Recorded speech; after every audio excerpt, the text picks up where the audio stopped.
Hello everyone. So previous వీడియోస్లో మనం already state 7 phases of system calls గురించి మాట్లాడుకున్నాం. వాటిల్లో new state, ready state, suspend ready state, suspend wait state, running state, terminated state. So ఈ 7 states గురించి మాట్లాడుకున్నాం. ఒక ప్రాసెస్ అనేది న్యూ స్టేట్ నుంచి టర్మినేటెడ్ స్టేట్కి వెళ్ళే లోపల ఎన్ని స్టేట్స్ కూడా మారే ఛాన్స్ ఉంది అనేది ఈ డయాగ్రామ్ ఎక్స్ప్లెయిన్ చేస్తుంది అనమాట. సో ఈ మధ్యలో మీకు రెడ్ కలర్లో రాసినవన్నీ సిస్టమ్ కాల్స్ అంటాం. సో ఇక్కడ మీరు చూస్తే కనుక డిస్పాచ్ అని చెప్పి రాశాను, అలాగే ప్రియంప్ట్ అని రాశాను, వెయిట్ అని రాశాను. సిస్టమ్ కాల్స్ మీరు జాగ్రత్తగా గుర్తుపెట్టుకోవాలి. అంటే ఇప్పుడు ఫోర్క్ అనేది ఏం చేస్తుంది అంటే ఒక కొత్త న్యూ స్టేట్కి ఒక కొత్త ప్రాసెస్ని అయితే ఇస్తుంది అనమాట. సో అది ఫోర్క్ యొక్క ఉపయోగం. సో ఇలాగా న్యూ స్టేట్ నుంచి రెడీ స్టేట్కి, అలాగే రెడీ స్టేట్ నుంచి డిస్పాచ్ ఏం చేస్తుంది అంటే డిస్పాచ్ అనే ఒక సపరేట్ అల్గారిథం అనేది మనకి ఆపరేటింగ్ సిస్టమ్లో రన్ అవుతూ ఉంటుంది. అది రెడీ స్టేట్ నుంచి రన్నింగ్ స్టేట్కి అయితే మారుతుంది అనమాట. సో అది డిస్పాచర్. అండ్ దెన్ ఇప్పుడు మీకు ఈ డయాగ్రామ్ అర్థం కావాలి అంటే ఇక్కడ మీకు 2 పదాలు అయితే కొత్తవి కనపడుతున్నాయి. ఒకటి user mode and then kernel mode. So kernel mode అనేది ఏం చేస్తుంది, ఈ కెర్నల్ మోడ్ అంటే ఏంటి విషయం గురించి ముందు నేను మీకు ఎక్స్ప్లెయిన్ చేస్తాను, జాగ్రత్తగా వినండి. సో ఇప్పుడు యూజర్ మోడ్ అంటే ఏంటంటే మినిమల్ పర్మిషన్స్ అయితే ఉంటాయన్నమాట. అంటే మనం ఏదైతే ఆపరేటింగ్ సిస్టమ్ని వాడుతున్నామో ఆ ఆపరేటింగ్ సిస్టమ్ మీ కళ్ళ ముందు ఏదైతే ఉందో అదే యూజర్ మోడ్. అంటే మీరు యూజర్, ఆపరేటింగ్ సిస్టమ్ మన కళ్ళ ముందు మై కంప్యూటర్ ఓపెన్ చేయటం, లేకపోతే ఒక ఫైల్ని యాక్సెస్ చేయటం, ఇవన్నీ యూజర్ మోడ్లో జరుగుతాయి అనమాట. అండ్ కెర్నల్ మోడ్ అంటే ఏంటి? కెర్నల్ మోడ్ అంటే బేసికల్లీ మనం చేసే ప్రతి ఒక్క పనికి సిస్టంలో హార్డ్వేర్ అంతటినీ యాక్సెస్ చేసే అవకాశం అయితే ఉండదు. ఇప్పుడు మీకు కొన్నిసార్లు మీరు కెర్నల్ మోడ్కి తెలిసే వెళ్తారు. ఎలా అంటే మీకు ఒక సాఫ్ట్వేర్ ఇన్స్టాల్ చేసేటప్పుడు ఎస్ అనే ఒక ఎస్ ఆర్ నో సిస్టమ్ని చేంజ్ చేసే అవకాశం ఉంది. ఎస్ ఆర్ నో నాకు పాపప్ అనేది వస్తుంది. లేకపోతే ఒక కాల్ని మీరు రన్ యాజ్ అడ్మినిస్ట్రేటర్ అని చెప్పి మీరు ఆప్షన్ ఇస్తూ ఉంటారు. సో ఈ administrator mode or kernel mode అనేది మనకి full control with hardware, full control on hardware, full control on the system అనేది ఉంటుంది అనమాట. ఇది కూడా ఆపరేటింగ్ సిస్టమే, కాకపోతే కెర్నల్ మోడ్ అనేది కంప్లీట్ పర్మిషన్స్ అయితే ఉంటాయి హార్డ్వేర్ మీద. యూజర్ మోడ్లో కంప్లీట్ పర్మిషన్స్ అనేవి ఉండవు అనమాట. సో ఇక్కడ మీరు చూసినట్లయితే యూజర్ ప్రాసెస్ అనేది ఎగ్జిక్యూట్ చేసిన వెంటనే, అంటే మీరు ఫర్ ఎగ్జాంపుల్ ఒక సాఫ్ట్వేర్ ఇన్స్టాల్ చేస్తున్నారనుకోండి, దాంట్లో మీరు వెంటనే ఎగ్జిక్యూట్ చేసిన వెంటనే దానికి సంబంధించిన సిస్టమ్ కాల్ అనేది ఎగ్జిక్యూట్ అవుతుంది అనమాట. అంటే సిస్టమ్ కాల్ ఎందుకు ఎగ్జిక్యూట్ అవుతుంది అంటే మీకు ఎగ్జాంపుల్ చెప్తాను. మీరు ఇదివరకు వెబ్ డెవలప్మెంట్ కానీ, లేకపోతే మొబైల్ డెవలప్మెంట్ కానీ, మొబైల్ యాప్ డెవలప్మెంట్ కానీ చేస్తుంటే కనుక మీకు ఈజీగా అర్థమవుతుంది అనమాట ఈ సిస్టమ్ కాల్ అంటే ఏంటో. ఇప్పుడు ఫర్ ఎగ్జాంపుల్ నేను ఆన్ క్లిక్ అనే ఒక ఫంక్షన్ వాడతాను. ఆన్ క్లిక్ అనేది మనము యూజర్కి జనరల్గా చూపించాము. ఆన్ క్లిక్ అంటే ఆ బటన్ని క్లిక్ చేస్తే ఏం జరుగుతుంది అని చెప్పి దాని లోపల రాస్తాము అనమాట. సో ఇక్కడ ఆన్ క్లిక్ అనేది ఇంటర్నల్ ఫంక్షన్ కదా. సో ఇలాంటి ఒక సిమిలర్ ప్రాసెసే సిస్టమ్ కాల్ అనేది. నేను పైన fork, readmit or resume or suspend ready, ఇవన్నీ కూడా సిస్టమ్ కాల్స్ అనమాట. ఒక్కొక్క సిస్టమ్ కాల్కి ఒక్కొక్క సపరేట్ పర్ఫార్మెన్స్ అయితే ఉంటుందన్నమాట. సో ఇప్పుడు ఈ సిస్టమ్ కాల్ అనేది జనరల్గా ఈ మోడ్ బిట్ 0 ఉంటుందన్నమాట కెర్నల్ మోడ్లో. అండ్ యూజర్ మోడ్లో మోడ్ బిట్ అనేది 1 ఉంటుందన్నమాట. సో ఇక్కడ మీరు సిస్టమ్ కాల్ చేసినప్పుడు మోడ్ బిట్ 0 అనేది మీరు చేంజ్ చేస్తే అది కెర్నల్ మోడ్లోకి వెళ్తుంది. బిట్ 1 అయితే కనుక మోడ్ 1 అయితే కనుక యూజర్ మోడ్ 0 అయితేనేమో కెర్నల్ మోడ్. బేసికల్లీ మనకు తెలుసు కదా, బైనరీలో 0, 1 ఉంటాయి. సో 0 వచ్చేసి కెర్నల్ మోడ్, 1 వచ్చేసి యూజర్ మోడ్ అనమాట. సో సిస్టమ్ కాల్ ఏం చేస్తుంది అంటే బిట్ని 0గా మారుస్తుంది, వెంటనే కెర్నల్ మోడ్ పర్మిషన్స్ అయితే వస్తాయి అనమాట. సో ఇప్పుడు ఇక్కడ సిస్టమ్ కాల్ అనేది కెర్నల్ మోడ్లో ఎగ్జిక్యూట్ చేస్తాము. అండ్ దాని తర్వాత మళ్ళీ బిట్ని 1గా చేంజ్ చేస్తే అది మళ్ళీ యూజర్ మోడ్లోకి అయితే వెళ్తుంది అనమాట. సో ఒక ప్రాసెస్ జరిగేటప్పుడు దానికి కెర్నల్ లెవెల్ పర్మిషన్స్ కావాలి అంటే బిట్ని 0 చేయాలి. అండ్ యూజర్ మోడ్కి మళ్ళీ రిటర్న్ అవ్వాలంటే బిట్ని 1 చేయాలన్నమాట. సో దీన్ని ట్రాప్ మోడ్ అంటారు. సో సేమ్ దాన్ని మోడ్ బిట్ అనొచ్చు, లేకపోతే ట్రాప్ మోడ్ బిట్ అనొచ్చు, అది మీ ఇష్టం. సో ఇప్పుడు మీకు ఇక్కడ సింపుల్గా ఒక ఎగ్జాంపుల్ చూపిస్తున్నాను చూడండి. సి ప్రోగ్రామింగ్ గురించి మాట్లాడాల్సిన పని లేదు ఇక్కడ ఈ ప్లేలిస్ట్లో పర్టికులర్గా. కాకపోతే I just want to explain how it happens అని చెప్పి. సి ప్రోగ్రామింగ్ అనేది కంప్లీట్లీ లెఫ్ట్ టు రైట్ అయితే మూవ్ అవుతుంది అనమాట. సో ఎలాగా అంటే ఇప్పుడు ఫర్ ఎగ్జాంపుల్ మనం రాస్తాం కదా ప్రోగ్రామ్ వాయిడ్ మెయిన్ అని చెప్పి. వాయిడ్ మెయిన్ అంటే మీకు సింపుల్గా సి ప్రోగ్రామ్ చెప్పాలంటే ఇది ఎగ్జిక్యూషన్ స్టార్ట్ అవుతుంది అనుకోండి. సో దీన్ని మనము మెయిన్ మెథడ్ అంటాము, కాబట్టి దీన్ని ఎగ్జిక్యూషన్ స్టార్ట్ అవుతుంది అనుకోండి. ఫర్ ఎగ్జాంపుల్ నేను సి అనేది 7/2 × 5 + 4 అని ఇచ్చాను అనుకోండి. ఏం జరుగుతుంది ఇక్కడ అంటే ఇక్కడ బోర్డ్ మాస్ ఆర్ డిమాస్ రూల్స్ అయితే పనిచేయవు అనమాట.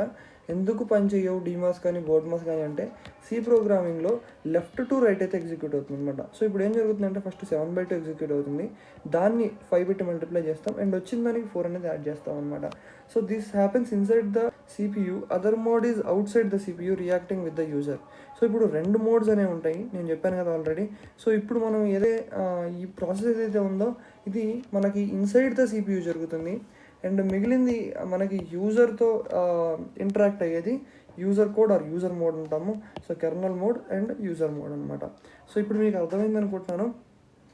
ఇప్పుడు ఒక మల్టిపుల్స్ ఆఫ్ కోడ్ ఉందనుకోండి, ఇది మొత్తము యూజర్ మోడ్ మొత్తం కెర్నల్ మోడ్లో అవ్వాల్సిన పని లేదు. So for example 1, 3, 4, 5, 6 kernel code అయి ఉండొచ్చు అండ్ 2, 4, 8 యూజర్ కోడ్ అయి ఉండొచ్చు. యూజర్ కోడ్ లేకుండా డైరెక్ట్గా కెర్నల్ కోడ్ అనేది రాయలేము, ఎందుకంటే యూజర్ ఇనిషియేట్ చేస్తేనే కెర్నల్ అనేది వర్క్ అవుతుంది అనమాట. సో ఇప్పుడు మీకు ఇక్కడ క్లియర్గా కెర్నల్ గురించి నేను బుకిష్ డెఫినేషన్ గురించి ఎక్స్ప్లెయిన్ చేస్తాను. సో ఇక్కడ internal part of a body అనుకోండి ఎగ్జాంపుల్గా. సో ఇప్పుడు ఇక్కడ కెర్నల్ ఈ something which is internal, crucial or important part that plays vital role in full function of a body. So kernel అనేది main heart లాంటిది అనమాట మన యొక్క CPU పనిచేయడానికి. సో ఇక్కడ బాడీ కంటే CPU అని రాస్తే మీరు కన్ఫ్యూజ్ కాకుండా ఉంటారు. సో CPU అనమాట. So from the previous diagram task are happening because of the kernel code. ఇందాక మనం చూసిన డయాగ్రామ్లో కెర్నల్ కోడ్ వల్ల టాస్క్ అనేవి జరుగుతున్నాయి అనమాట. When mode is 1 then system state is user mode, when mode is 0 kernel mode. అర్థం ఇప్పుడు మీకు. సో మీకు సింపుల్ ఎగ్జాంపుల్ ఒకటి చెప్తాను కెర్నల్ యూజర్ మోడ్కి సంబంధించింది. సో ఇది చాలా మీకు ఈజీగా అర్థమైపోతుంది అనమాట. ఎలాగంటే ఫర్ ఎగ్జాంపుల్ ఇప్పుడు మీరు బ్యాంకింగ్ ఆర్ యూనివర్సిటీ సిస్టమ్ తీసుకోండి. సరే యూనివర్సిటీ సిస్టమ్ మళ్ళీ కన్ఫ్యూజ్ అవుతారు మీరు, ఇది చూడొద్దు, ఓన్లీ బ్యాంకింగ్ సిస్టమ్ గురించి తెలుసుకుందాం. సో బ్యాంకింగ్ సిస్టంలో మీరు వెళ్తారనమాట. మీరు వెళ్ళి అంటే లైక్ మీరు బ్యాంకులోకి ఎంటర్ అయిన తర్వాత మల్టిపుల్ కౌంటర్స్ అనేవి కనపడతాయి. Counter 1, counter 2, counter 3, assistant section ఇలాగనమాట. సో మీరు 3 ఆపరేషన్స్ చేయాలనుకుందాం. డబ్బులు విత్డ్రా చేయాలి, ఎక్స్చేంజ్ చేయాలి, డిపాజిట్ చేయాలి. సో ఇప్పుడు ఈ డిపాజిట్, ఎక్స్చేంజ్, విత్డ్రా అనేవి మీకు కాల్స్ అనమాట, సిస్టమ్ కాల్స్ అనమాట. యూజర్ మోడ్ అంటే మీరు ఏం చేస్తారంటే ఇక్కడ ఒక ఫామ్ ఫిల్ చేస్తారు. సో ఈ ఫామ్ అనేది యూజర్ మోడ్ అనమాట. ఈ ఫామ్ని తీసుకెళ్ళి కౌంటర్లో ఇస్తారు. అప్పుడు కౌంటర్లో ఉన్న పర్టికులర్ పర్సన్ ఏం చేస్తారంటే బ్యాంకుతో ఇంటరాక్ట్ అయ్యి మీ అకౌంట్ని యాక్సెస్ చేసి మీ అకౌంట్లో నుంచి మీకు విత్డ్రా కావాలంటే ఫండ్స్ ఉన్నాయా లేదా అని చూసి సో ఈ జరిగేది చూసి అప్పుడు ఇస్తారు. ఈ జరిగేది మొత్తము ఏదైతే ఉందో అది కెర్నల్ మోడ్ అనమాట. ఈ ఫామ్ రాసేది ఎవరు? యూజర్. అర్థమైందా? మీ కెర్నల్ మోడ్కి కెర్నల్ యొక్క పర్మిషన్స్తో యూజర్కి అసలు ఏమంటారు అసలు యాక్సెస్ చేయలేరన్నమాట. ఓన్లీ ఈ ఫామ్ మాత్రమే మీరు ఫిల్ చేయగలరు. ఒకవేళ ఫామ్ తప్పనుకోండి అప్పుడు ఇక్కడ కౌంటర్లోకి వెళ్ళినా కూడా అది రిజెక్ట్ అయిపోతుంది. సో ఫామ్ కరెక్ట్ అనుకోండి కౌంటర్లో పాస్ అయిపోతుంది. సో కెర్నల్ మోడ్ అనేది యూజర్ డైరెక్ట్గా యాక్సెస్ చేయలేడు unless he changes the bit to ఇప్పుడు బిట్ చేసి కానీ ఈ పర్టికులర్ కెర్నల్ మోడ్ని అయితే యాక్సెస్ చేయలేరు అనమాట. మీకు ఇప్పుడు అర్థమైంది అనుకున్నాను. ఒకవేళ అర్థం కాకపోతే ఇది చూడండి మళ్ళీ ఒకసారి వీడియో, ఎందుకంటే చాలా ఇంపార్టెంట్ అనమాట. సో వీటి గురించి మనం ఇంకా మాట్లాడుకుందాం. అంటే ఈ 2 ఆపరేటింగ్ సిస్టంలో ఎందుకు యూస్ఫుల్ అంటే ఇప్పుడు security may not be achieved. ఇప్పుడు ఫర్ ఎగ్జాంపుల్ యూజర్కే మొత్తం డేటా అవైలబిలిటీ లేకపోతే మొత్తం పర్మిషన్స్ ఇచ్చామనుకోండి, సింపుల్గా ఆ యూజర్ యొక్క పాస్వర్డ్ తెలుసుకున్నా లేకపోతే సెక్యూరిటీ అనేది చాలా తగ్గిపోతుంది అనమాట. ఇప్పుడు కెర్నల్ మోడ్కి యూజర్ మోడ్కి 2 మోడ్స్ కనుక వాడకపోతే management will be difficult and data inconsistency ఉంటుంది for synchronization access and controlled access of data. So user mode వచ్చేసి నాన్ ప్రివిలేజ్డ్ మోడ్ అని చెప్పొచ్చు, ఇది ప్రివిలేజ్డ్ మోడ్ అని చెప్పొచ్చు. ఇందాక నేను చెప్పాను కదా కెర్నల్ మోడ్లో ఎక్కువ పర్మిషన్స్ అయితే ఉంటాయి యూజర్ మోడ్ కాతో కంపేర్ చేస్తే. ఎక్కువ మొత్తం పర్మిషన్స్ కెర్నల్ మోడ్లో అయితే ఉంటాయి. సో ఏదైనా మనం ఆపరేట్ చేయాలంటే కంపల్సరీ కెర్నల్ మోడ్కి వెళ్ళి ఆపరేట్ చేస్తాం అనమాట.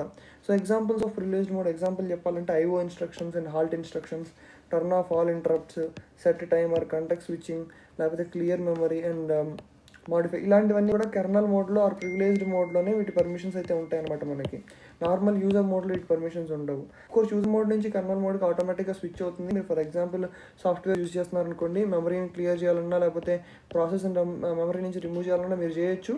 సో ఆ పర్టిక్యులర్ సాఫ్ట్వేర్ ఏదైతే యూజ్ చేస్తున్నారో అది కెర్నల్ మోడ్ అయితే యాక్సెస్ చేస్తుంది అనమాట. సో ఇప్పుడు ఇక్కడ ఎగ్జాంపుల్ చూద్దాము. రీడింగ్ ద స్టేటస్, రీడింగ్ లేకపోతే జనరేటింగ్ ట్రాప్ లేకపోతే సెండింగ్ ఫైనల్ ప్రింట్అవుట్ సిగ్నల్, ఇలాంటి రీడింగ్ కానీ లేకపోతే చూసి తెలుసుకునే ఇవన్నీ కూడా నాన్ ప్రివిలేజ్డ్ మోడ్లో అయితే జరుగుతాయి అనమాట. ప్రివిలేజ్డ్ మోడ్లో ఏదైనా సెట్ చేయాలన్నా ఏదైనా మార్చాలన్నా కూడా ప్రివిలేజ్డ్ మోడ్లో జరుగుతాయి. అది ఈ నాన్ ప్రివిలేజ్డ్ మోడ్లో ఎలా జరుగుతాయి, ఓన్లీ మనకి ఈ రీడింగ్ కానీ లేకపోతే తెలుసుకోవటం కానీ వీటన్నిటి గురించి అయితే ఉంటాయి అనమాట. సో ఇప్పుడు ఇంటరప్ట్ గురించి తెలుసుకుందాం. A control signal that seeks CPU service, ఇది ఇంటరప్ట్ అనమాట. అంటే ఫర్ ఎగ్జాంపుల్ మీకు నేను ఆల్రెడీ ప్రియారిటీ గురించి చెప్పాను, ప్రియారిటీ ప్రాసెస్ గురించి చెప్పాను. ఆ వీడియోలో క్లియర్గా ఇంటరప్ట్ గురించి ఎక్స్ప్లెయిన్ చేశాను అనమాట. So maskable and non maskable and 2 types ఉంటాయి, ట్రాప్స్, ఇంటరప్ట్. సో ఇప్పుడు వీటిలో ఏంటంటే మాస్కబుల్ అంటే సర్వీస్ కెన్ బి డిలేడ్. ఇప్పుడు ఫర్ ఎగ్జాంపుల్ మీరు క్రోమ్ ఓపెన్ చేశారు, దాని తర్వాత స్పాటిఫై ఓపెన్ చేశారు మీ పీసీలో కానీ మొబైల్లో కానీ ఎక్కడైనా.